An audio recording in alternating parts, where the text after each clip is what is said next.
Shown, तुम स्वस्थ तो हो ना? 4 लड्डू खाकर आप स्वस्थ नहीं रह सकते। मैंने तो 10 कोड़े खाए हैं। मैं किस प्रकार स्वस्थ रहूंगा?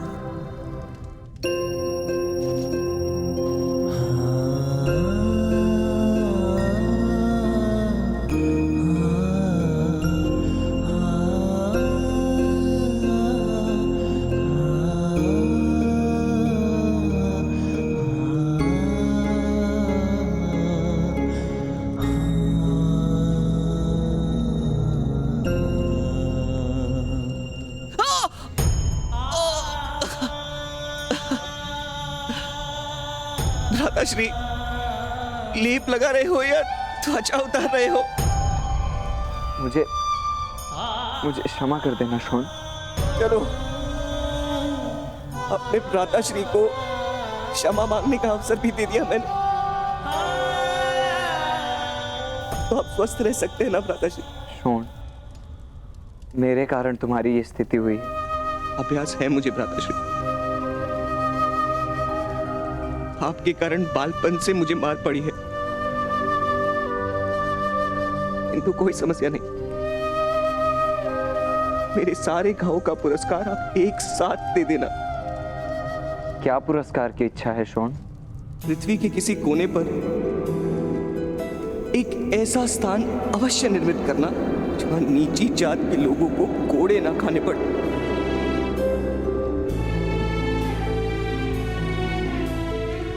और वहां मेरे लिए एक बड़ा सा भवन निर्मित करना।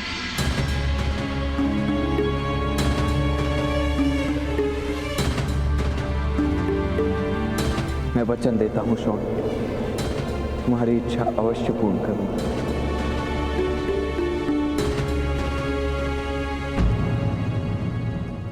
तुम्हारे एक एक रक्त बिंदु का प्रतिशोध लूंगा मैं।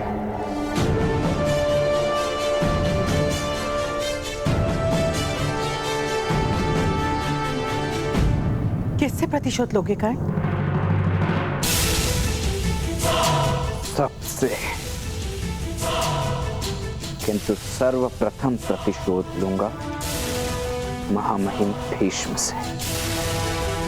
वसंत पंचमी के महोत्सव में विश्व की कोई शक्ति मेरे निर्णय में परिवर्तन नहीं ला सकती।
दुर्योधन सिंहासन पर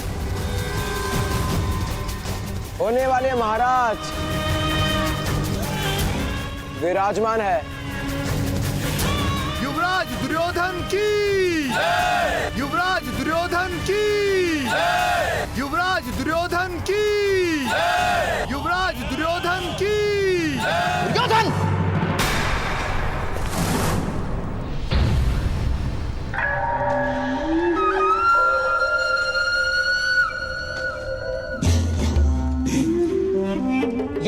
इस घटना के समाचार भीष्म और विदुर को मिल गए तो तुम्हें दंड अवश्य मिलेगा पुत्र। इस सिंहासन पर तुम्हारा अधिकार नहीं ना। आज नहीं है मामाश्री, किंतु कल अवश्य यह सिंहासन मेरा ही होगा।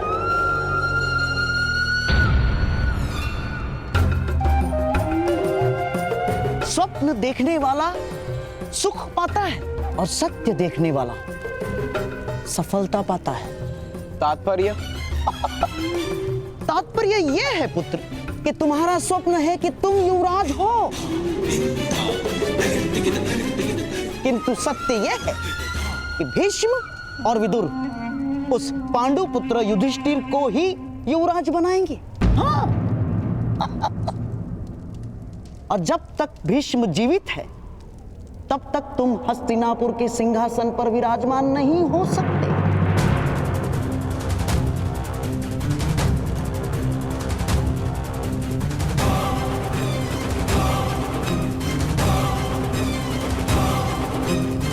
किंतु भीष्म पितामह को इच्छा मृत्यु का वरदान है, उनकी मृत्यु होना असंभव है।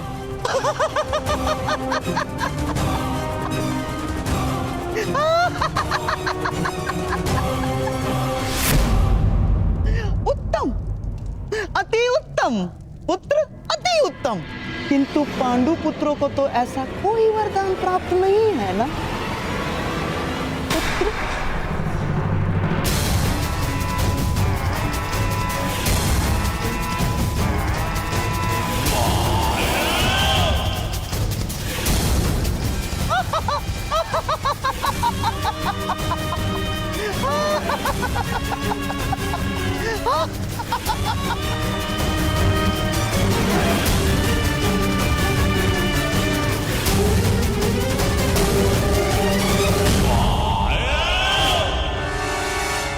अधिरथ महोदय, यह औषधि शॉन के घाव पे लगा दीजिएगा।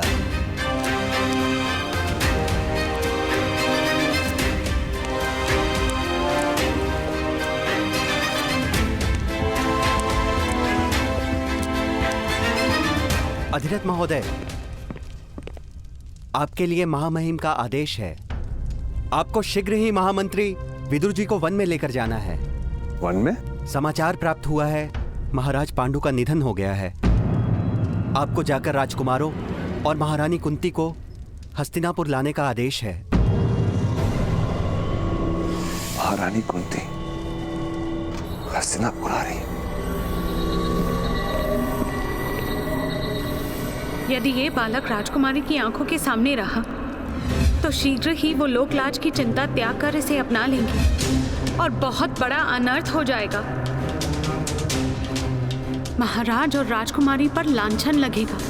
इसलिए इस बालक का राजकुमारी से दूर और गुप्त रहना अनिवार्य है। इसी कारण मैं इसकी रक्षा का उत्तरदायित्व आपको सौंप रही हूँ। भगवान ने राजकुमारी को आश्वासन दिया था कि वो सदैव अपने पुत्र की रक्षा करेंगे। यही कारण है कि इस बालक के पास दिव्य कवच तथा कुंडल है।